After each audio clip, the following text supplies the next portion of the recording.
She left me on the table, not literally, but close enough that the difference stopped mattering around 3 a.m. My name is Kang Junho. I am 33 years old. I am an architect. I design structures that are meant to hold things up, and I am very good at it.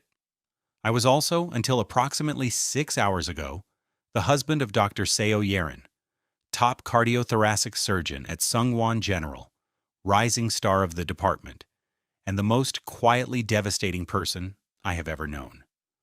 The story I am about to tell you is not about heartbreak. Heartbreak is too warm a word for what happened. Heartbreak implies something broke clean. What she did was a surgical procedure. Precise, necessary, performed without anesthesia because she simply forgot to administer it. I had been in the hospital, room 407, Sungwon General, a cycling accident. Nothing cinematic, just a car door that opened at the wrong moment and a bicycle that wasn't fast enough to avoid it. 2 fractured ribs. A laceration along my left side that needed stitches.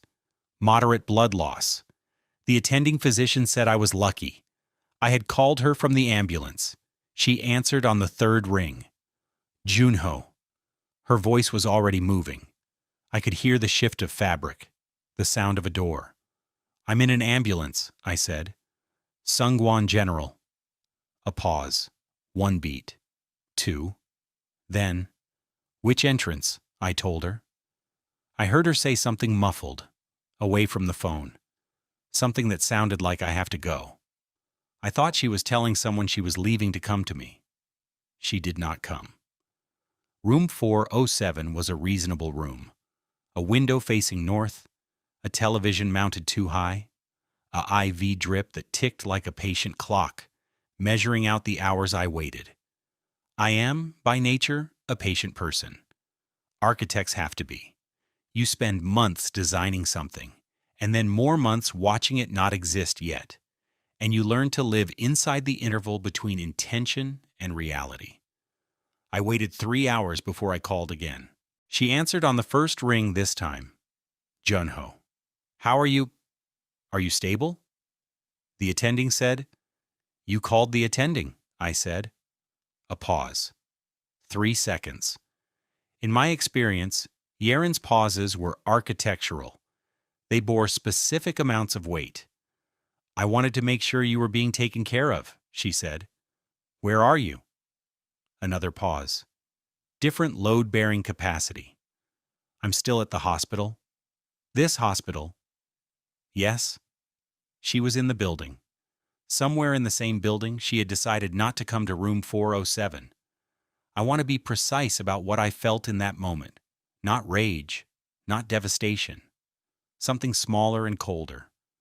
The kind of understanding that arrives not as an explosion, but as a quiet click, like a lock engaging from the other side. Okay, I said. That was all. 1 word, and I meant every letter of it. I set the phone face down on the side table, and I looked at the north window for a very long time. Somewhere below, in a room I later learned was the cardiac surgery consultation wing, Dr. Seo Yerin was sitting across from a man named Park Ji-hoon, her ex-boyfriend. The one she had dated for 4 years before me. The one she described, on the rare occasion she described him at all, as a chapter that had simply ended. Park Ji-hoon had been admitted earlier that evening with a cardiac episode. Arrhythmia. Serious but manageable. He was not her patient. She had transferred his care to another attending. But she had stayed. She had stayed for him while I bled 3 floors above. Rule 1, which I did not know yet, was a rule. Information is only painful if you receive it before you're ready. Collect it. File it. Use it when you are. Morning arrived the way mornings do after long nights. Not triumphantly, just inevitably. My colleague Lee Barham arrived at 7:15. He is 35, my senior partner at the firm, and the kind of person who brings coffee to hospitals without being asked because he fundamentally cannot imagine showing up empty-handed. He took one look at me and said, "Who died?" "Nobody," I said. That's sort of the problem. He sat down in the visitor's chair without asking permission. He handed me the coffee. He did not ask me to explain. This is one of Bahram's qualities I have always valued. He distinguishes between moments that require questions and moments that require presence. That morning, he understood the difference. I drank the coffee. It was too sweet. Bahram always ordered mine too sweet, a 4-year-old mistake he had never corrected.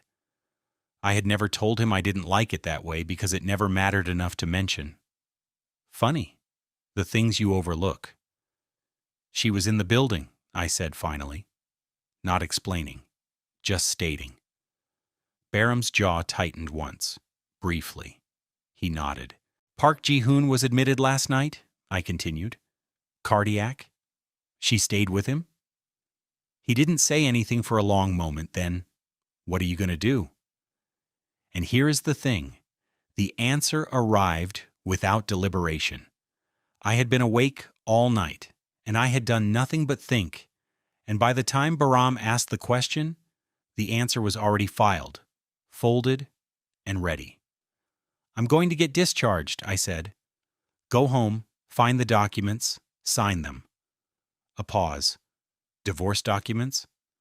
We drew them up 2 months ago during the... I stopped. It doesn't matter why. She asked. I said we'd think about it. I've thought. You're sure, Bahram said. I've been sure longer than I knew, I said. He nodded once, set down his coffee, stood. I'll drive you home. The apartment was hers, technically, or more precisely, the apartment was in both our names, but had been furnished by her tastes, arranged by her instincts, and organized by her system. I had moved into the architecture of her preferences the way tenants move into spaces. I'd rearranged nothing, only added myself.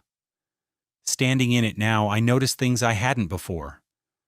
There were no photographs of us that hadn't been selected and positioned by her.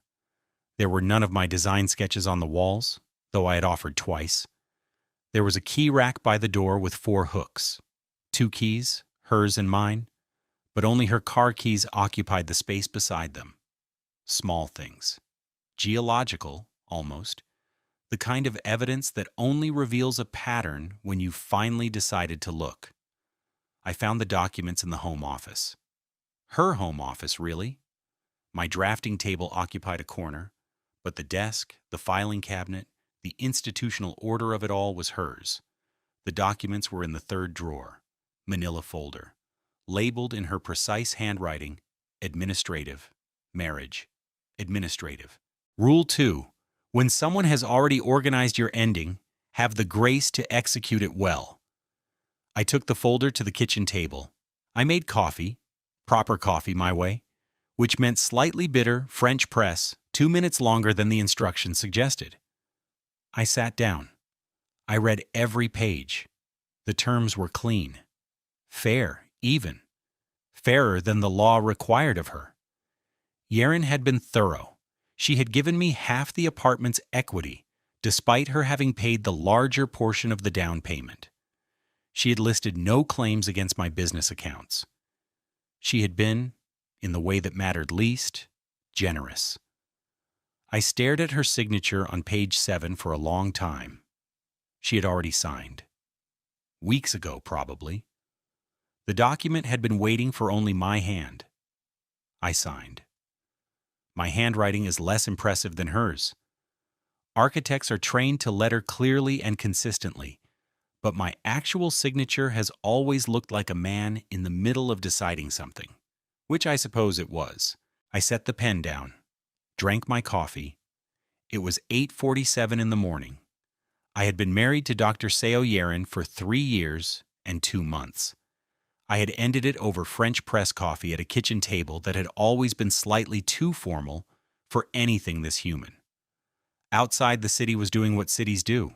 Trucks, a dog somewhere, the specific percussion of 10,000 lives proceeding without reference to mine. I refilled the coffee. I thought, so, what now? Not a question, more of a door opening. She came home at noon. I heard the key in the lock, and I noticed clinically that my body registered it the way it always had. A small internal shift, like a needle moving on a gauge. 3 years of conditioning. It would take time to recalibrate. I was sitting on the sofa. The documents were on the coffee table between us. Unsigned by her, now signed by me. Returned to the manila folder but not closed. She saw the folder immediately. She was a diagnostician. She saw everything. "Junho," she said. "The coffee's fresh," I said. "I made enough." She crossed the room slowly. She sat in the armchair across from me. Not beside me, I noted. Never beside me on the sofa during difficult conversations. She sat where she sat when she needed distance and the architecture of the room to do some of the work. She looked at the folder. "You signed them," she said.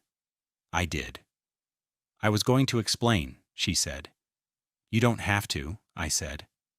"Junho." "Yeren." I said her name once gently. "I'm not angry." She looked at me then. Actually looked. The kind of focused, diagnostic attention she gave to imaging results she wasn't certain about. Looking for cracks that weren't there. "He could have died," she said finally. "His arrhythmia was—" "He didn't die," I said. "I know." The attending confirmed it when he discharged me this morning. She absorbed that. "You were discharged this morning? Early? Barham drove me?" "You should have called," I said. Not bitterly. Genuinely curious, the way you are curious about a theorem that doesn't prove out. "Called you." She didn't answer that. The silence between us was not uncomfortable the way silences usually are. It was a working silence. We were both, each in our own way, completing the calculation. She was the one who reached for the folder. She did not open it. She held it. "I should have come," she said. "Yes," I said. "You should have." That was the entirety of the argument. 3 years compressed into those 2 exchanges. She was a surgeon. She understood clean incisions. "I'll have my attorney handle the filing," she said. "Mine will cooperate fully." She stood. She put the folder under her arm. She turned toward the hallway, toward the bedroom that had been both of ours, that I had already, quietly, been thinking of as hers alone. She stopped once halfway across the room, her back to me. "You're not going to fight any of this," she said. Not a question. "No." She nodded once. She kept walking. Rule 3. Disappear before anyone expects you to.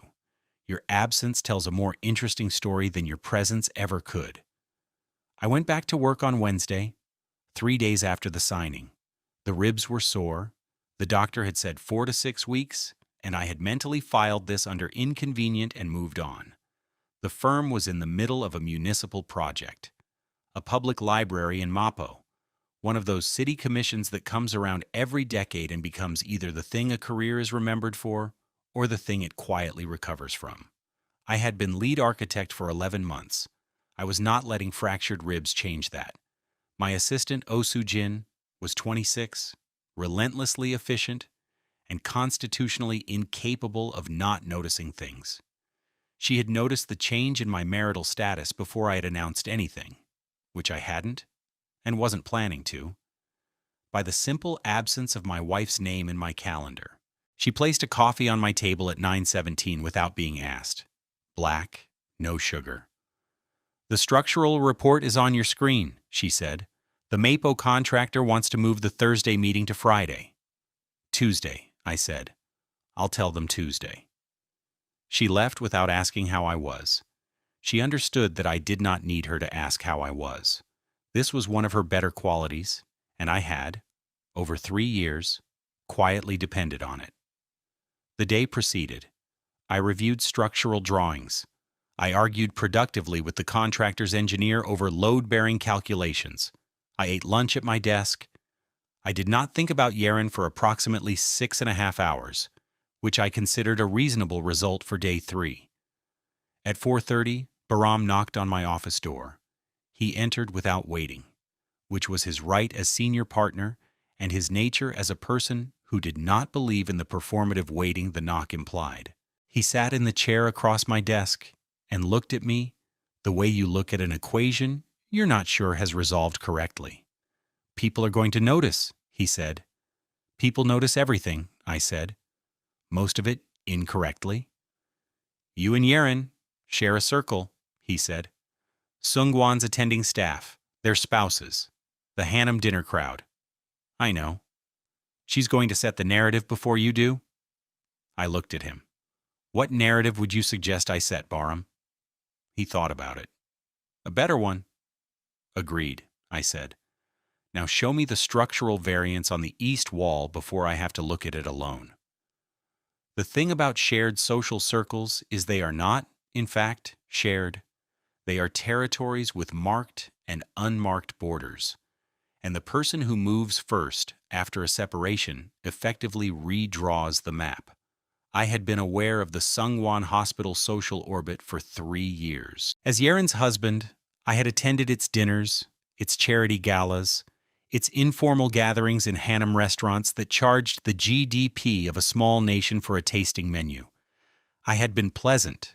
I had been professional. I had been functionally Dr. Seo's architect husband. Not a bad position. Also not, it turned out, anything to do with me. The woman who changed this was named Cha Mirai. She was 31, a cardiovascular researcher attached to the same hospital, Yeren's colleague, technically, though colleague implied proximity that Yeren had always held at measured distance. Mirai and I had spoken at perhaps 7 of these events over 3 years. Reliably substantive conversations, my library project, her clinical trial methodology, once an extended disagreement about whether brutalism was ethically defensible as a design movement. She had argued that it was. I had enjoyed that. She called me on Thursday. My direct line, not the office general number, which meant she'd had it somewhere from before, or had found it through effort. "Kang Junho-si," she said. "This is awkward, and I'm going to acknowledge that up front because I dislike performing unawareness." "Cha Mirai-si," I said. "Hello." "I heard. I'm not calling about that. I'm calling because I heard wrong. I heard one version, and I have some professional experience with skewed data sets." "You're saying you want the other version," I said. "I'm saying I'd like coffee with someone who argues about brutalism intelligently. And if the honest version of events is attached to that offer, then I'll take it." A pause. On my end. "Tomorrow," I said. "There's a place near Mapo that does pour-over properly." "I know it," she said. 1 o'clock. She hung up before I could. I sat with the phone for a moment. Noted that for the first time in a week, something had happened that was entirely new. Not a continuation, not a consequence. Something that had not existed before, and now did. Rule 4. New things are not replacements. They are entirely their own category. The coffee place near Mapo was called Maru. Low ceilings, exposed concrete, pour-over bar along one wall. The kind of place where no one performed being at ease because no one needed to. I had been coming here since before the library commission. I had never brought Yeren. She preferred places with better lighting for reading. She arrived 4 minutes early, which I noted, and sat down across from me without the elaborate social preamble that people deploy when the circumstances of a meeting are complicated. "Before we start," she said, "I want to be clear that I am not here as anyone's representative, and I am not relaying information to anyone. I'm here as a civilian." "Understood," I said. "Also, the pour-over here is genuinely excellent, and I've been meaning to come back since March." I liked her immediately. I had liked her before, at the edges of other people's events, but there it had been a careful, bounded liking. She was my wife's colleague, and I was her colleague's husband, and the architecture of that arrangement required certain distances. Now those structures didn't exist. "What version did you hear?" I asked. She wrapped both hands more firmly around the cup. that you ended it suddenly, after she'd spent the night supporting a critically ill former patient, that she's been professional about it but understandably shaken, that you were, she paused, not available to her during a crisis. That is, I said slowly, an impressive piece of architecture. I thought so too, she said. The load-bearing elements are all correct, just applied to a different structure than the one that actually stood. We looked at each other. She was, I realized, doing what I did, reading the geometry of things, finding where the angles didn't meet. The night she spent at the hospital, I said. I was also at the hospital. I know, she said. Room 407. Barham filed your accident report through the firm's insurance. Park Ji-hoon was her patient? I asked. Transferred. She removed herself from his care officially, but she was present for several hours. Mireille chose her words like she chose her evidence, only what could be confirmed. He and she have a history. Most of the department knows this. She has never been asked about it directly. No, I said. She wouldn't have allowed that. No, Mireille agreed. She is very good at architecture of a different sort. I almost smiled. Almost. It was too close to still being a wound for a real smile. But the almost was there, and I noticed it. We talked for 2 hours, not about Yeren, after the first 15 minutes, about the library project. She had strong opinions about public space design, about her trial methodology, about the question of whether any design space could be genuinely neutral or whether form was always a form of argument. When I left, I noticed I had not thought about the sore ribs since approximately the moment she sat down. The social restructuring began, as these things do, through small actions that don't appear to be actions. The architecture community is smaller than it appears. The gallery opening for the Seoul Urban Design Review was an event I had attended every year for 6 years, first alone, then as Yeren's husband, and now alone again in a way that felt more accurate than either previous incarnation. I knew everyone in the room. More precisely, everyone in the room knew me as an architect, not as Dr. Seo's husband. This was the distinction I had, in the years of the marriage, allowed to become blurred.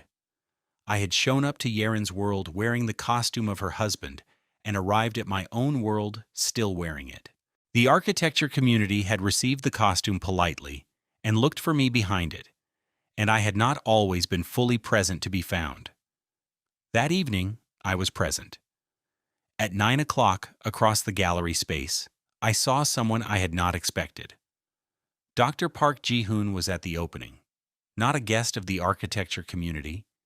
He had arrived with a woman I recognized as the marketing director of a development firm, a client-adjacent connection. He looked precisely as recovered as a man who had never been in genuine danger. I studied him for a moment with the detached professional curiosity I might apply to a competing design firm's portfolio. He was well constructed, pleasant to look at. The kind of face that made people want to believe the best without asking for evidence. I understood then, with a clarity that required no emotion, only geometry, exactly what Yeren had seen, and exactly what she had chosen. Park Ji-hoon's gaze found mine across the room. He held it for 1 second. 2. A social assay, checking the temperature of an unknown element. He offered the faintest professional nod. I returned it. The same, exact measure. Then I turned and resumed my conversation with the Deputy Director of Urban Planning. Rule 5. Do not give the person who hurt you the gift of your reaction. Keep it. Use it elsewhere. After the gallery, I walked home through Mapo. The ribs were better. 4 weeks out, the sharpest pain had subsided to a dull remonstrance. The city was that particular September dark that smells like cooling concrete and turned leaves, and I walked with my hands in my coat pockets and felt something I had not felt in several years. Unoccupied. in the specific sense of owning all the interior space. The Mapo Library project needed a decision, a materials change, on the east-facing reading wall.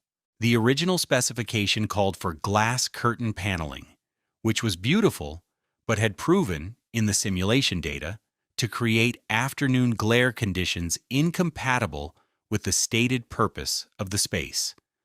I had been thinking about this for 3 weeks, and the answer arrived the way good design solutions usually arrive. Not in a flash of inspiration, but in the middle of something else entirely. I had been making French press coffee, thinking about the angle of autumn light through the kitchen window, when I understood that the problem was not the glass, but the orientation. Rotating the reading alcoves 9 degrees from the south wall would catch morning light without the afternoon penalty. It required renegotiating the structural plans, which required the contractor to have a conversation with his engineers, which required everyone to agree to 2 additional weeks. They agreed. The contractor complained professionally and then agreed. The City Commission signed off on the modification. 2 additional weeks. Small victories are underrated. They are the actual texture of a life working, not the groundbreaking ceremonies or the ribbon cuttings, but the day you solve the glare problem and the room becomes 9 degrees and 2 weeks later, what you intended it to be. Mireille brought lunch to the studio that Thursday. Not a romantic gesture, or not primarily. She had been near the studio for a meeting and had reasoned, aloud in a text message, that if she was bringing lunch to herself, it required no additional effort to bring 2. This was, I was learning, characteristic of how she operated. Emotional offerings framed as logistical efficiency, warm intentions armored in practicality. She sat in Oh Soo-jin's chair, Soo-jin was at lunch herself, and ate and looked at the library model while I ate and looked at her looking at it. "The reading alcoves," she said. "They're rotated from the wall." 9 degrees, I said. "For the light?" "Morning light. It was a glare problem." She considered this. "So, instead of blocking the thing that was causing harm, you changed the angle of reception." I set down my chopsticks. "Yes," I said. She looked at me then, and we were not, at that moment, talking about the library. 9 degrees is a small rotation, she said. "It's enough," I said. She nodded. Returned to her food, but with a slight curve at the corner of her mouth that she directed at the architectural model and not at me, which I appreciated. She knew the difference between something being said and something being performed. She had been trained in rigorous distinction between the two. The narrative Yeren had constructed, the one Mirai had outlined for me over pour-over coffee, had by 6 weeks out consolidated itself into the version of events circulating among the Seungwon professional social circle. I had not contested it. I had not offered an alternative. I had simply been elsewhere in other configurations, building other things. I know this because Bahram attended and reported back, which he would characterize as reconnaissance, and I would characterize as what friends do when one of them is too dignified to surveil on their own behalf. "She describes it as amicable," he said the next morning, over the too sweet coffee I had finally told him to fix. He had stared at me with genuine betrayal. "She says you both agreed the timing wasn't right and that you'd grown in different directions." "Different directions," I repeated. Her words. "And Park Ji-hoon?" I asked. Bahram considered the ceiling for a moment. He was there, with the marketing director. He and Yeren spoke naturally, as colleagues. A pause. Naturally in the way that people who have practiced speaking naturally do. "He's stable," I noted.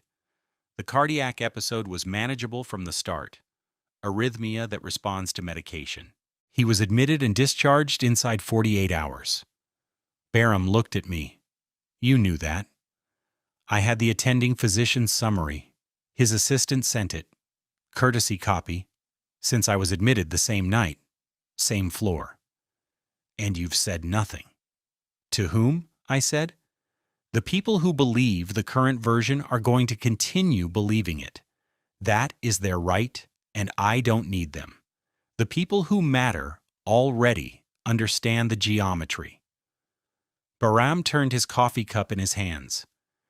She's going to apply for the department head position, he said. Cardiothoracic. The current head is retiring in March. I absorbed this. Good, I said. She's qualified. He looked at me as though I had said something in a language he was still learning. I mean it, I said. She is an excellent surgeon. She should have the position. Rule 6. Credit what is true, even when the source is complicated. Clean sight is a discipline. October arrived with the specific clarity of Seoul autumn. The air that comes down from the north and sharpens everything, makes the city look freshly constructed, all the edges defined.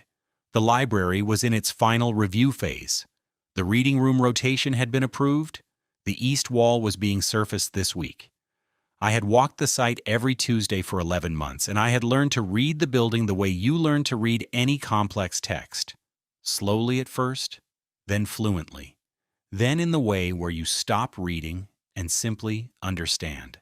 I found Cha Mirai on the site that Tuesday. This was not prearranged. She had a contact in the City Commission's Public Space Committee. She had mentioned this once, a research interest in how public spaces affected population health metrics, and had arranged a site visit through official channels entirely independently. On the same Tuesday, I had always walked the site. You planned this, I said. She looked up from her notebook. I planned a site visit. The day I planned it was not influenced by knowledge of your schedule. A pause. I may have asked Sujin when you typically come, she admitted. I looked at her for a moment. Then I showed her the building. This is not a small thing. Buildings at the stage before completion are intimate. They are not yet performing, not yet clothed in the surfaces that will make them public. The bones are exposed. You can see every decision at once. I had never shown anyone a site at this stage except Bahram, because Bahram worked on it too and had no choice.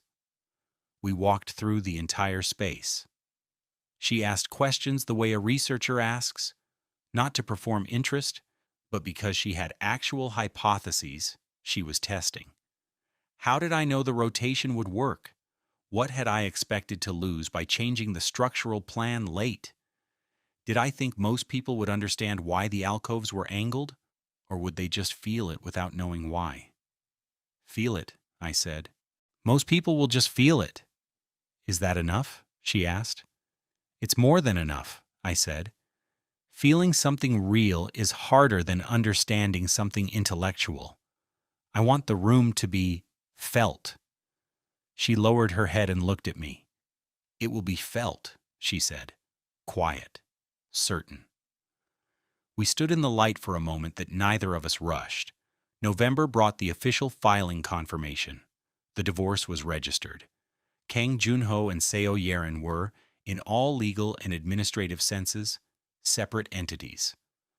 I received the notification by email at 2:14 p.m. on a Tuesday, between the structural review for the East Wall and a call with the City Commissioner's office. I read it once, filed it, made myself a note in the administrative folder on my desktop. Filing complete. November 7th.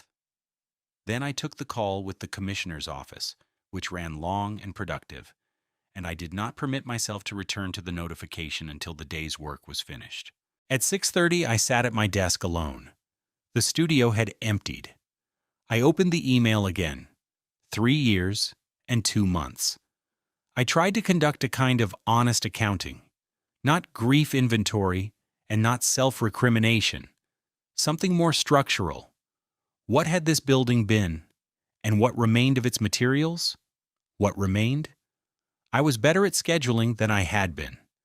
I had been forced, by Yerin's hours and her demands on social time, to become efficient with my own. I had met Bahram's extended professional network through her events and had built from that. I had learned, from watching someone operate at the absolute top of their field, exactly what sustained excellence looked like from close range, and what it cost. She had been, in the ways that mattered professionally, an exemplary person. In the ways that mattered personally, she had treated me with the same organized care she applied to everything, efficient, thorough, and ultimately in service of her own architecture. I had fit into her design. When I stopped fitting, or when he reappeared and fit better, she had processed the change with the minimum necessary disruption. I could not even be angry at the honesty of it. She had been, in her way, consistent. She had always valued what she had made clearly above what she had been given. I had been given to her. He had been made with her, years before me, the kind of history that becomes geological in a person who does not easily release what they once built. I closed the email. I opened the library drawings. Rule 7. Build the next thing. The Mapo Public Library opened on December 14th. There is a specific quality to the moment a building receives its first public. I have been present at 3 openings now, and each time it is the same small shock. The thing that existed only in your head, then only in drawings, then only in structure, becomes inhabited, becomes used, becomes, in the instant of use, something that no longer belongs entirely to you. The city commissioner gave a speech. The head of urban planning gave a speech. Bahram stood beside me and said nothing, which was the correct choice. The speeches described the building in ways that were accurate to its stated intentions and somewhat approximate to its actual qualities. Then the doors opened, and people went in. I saw the old man in the reading alcove light. I had designed that specific thing, that specific angle, that specific quality of morning light at this specific time of year. And I had done it for a person I did not know, who I would never know, who would stand in it not knowing I had stood in a kitchen at 7 a.m. thinking about autumn sun and a French press, and solved it. He stood in it for perhaps 40 seconds. Then he moved on. 40 seconds was sufficient. Mireille found me near the architecture exhibit in the lobby. Documentation of the design process. The city had insisted on it, and I had contributed drawings and construction photographs. She was looking at the drawing showing the original east wall plan and the revised 9-degree rotation. "This is the one," she said. "Yes. It looks so small on paper." 9 degrees is very small, I said. "It changes everything." She turned from the drawing and looked at me. The light in the lobby was the best light in the building. I had specified it that way. A tall, north-facing window that caught winter sky without glare. "Junho-si," she said. The first time she had used my given name without the formal register. "Mireille-si," I said. She smiled. Small. Real. "Buy me coffee after this?" "Yes," I said. There is a kind of social reckoning that happens not through confrontation, but through the passage of time applied to an accurate record. I did not plan it. I did not engineer it. I simply waited with patience, an architect's patience, for the structure others had built to behave according to its actual load-bearing capacity. The department head position for cardiothoracic surgery was announced in February. The applicants were reviewed by a committee. Yeren was the most technically qualified candidate by objective metric: her publication record, her surgical outcomes, her departmental tenure. This was correct and fair, and I had always believed she would get it. The committee had concerns, not about her surgical record, about her judgment. I know this because Mireille told me, and Mireille told me not as an offering, but because I asked directly, and she believed in accurate information over comfortable omissions. A complaint had been filed by the attending physician who had managed Park Ji-hun's cardiac case. Not against Yeren personally, against the informal consultation arrangement, a senior physician providing unpaid consultation-adjacent support for a transferred patient outside official oversight channels. A protocol issue. The kind of protocol issue that hospitals take seriously when they are evaluating someone for administrative leadership. She'll survive it, I said. It won't disqualify her permanently. No, Mireille agreed. She's too good at her actual work. But the position went to Dr. Hahn. He's 62, and he'll retire in 2 years, and she'll be the obvious candidate at that point.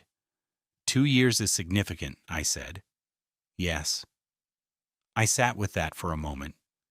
She'll use them well, I said finally. Mireille studied me. You're not pleased, she said. An observation, not an accusation. No. Why not? I thought about the honest answer. Because she hurt me through a failure of judgment, not a failure of ability. And watching her judgment be publicly questioned doesn't address the thing that actually happened. Mireille was quiet for a moment. Then, what would address it? Nothing external, I said. That's the answer. It's already addressed.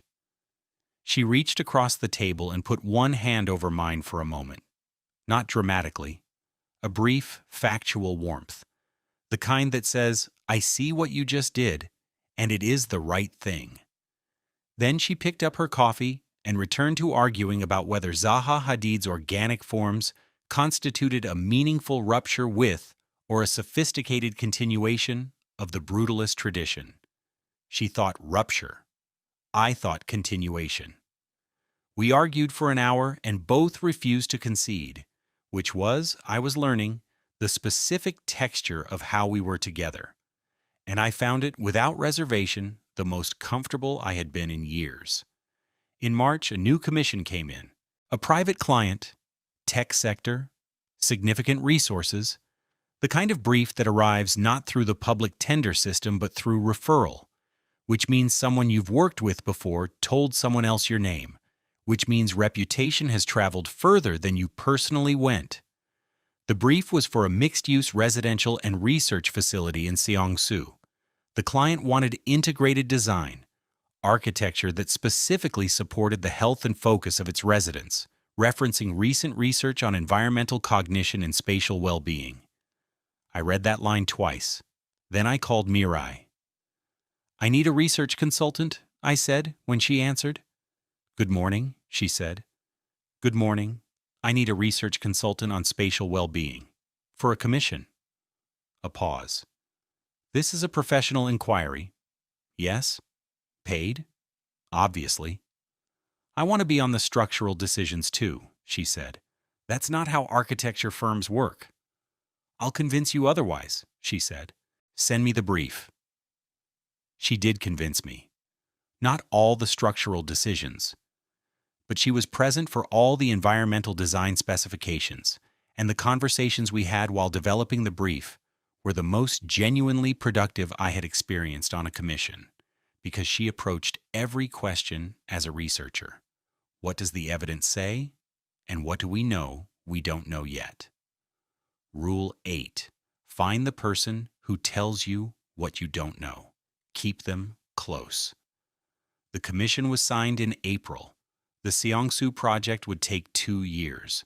I did the geometry of that with a quiet, private pleasure. 2 years of this.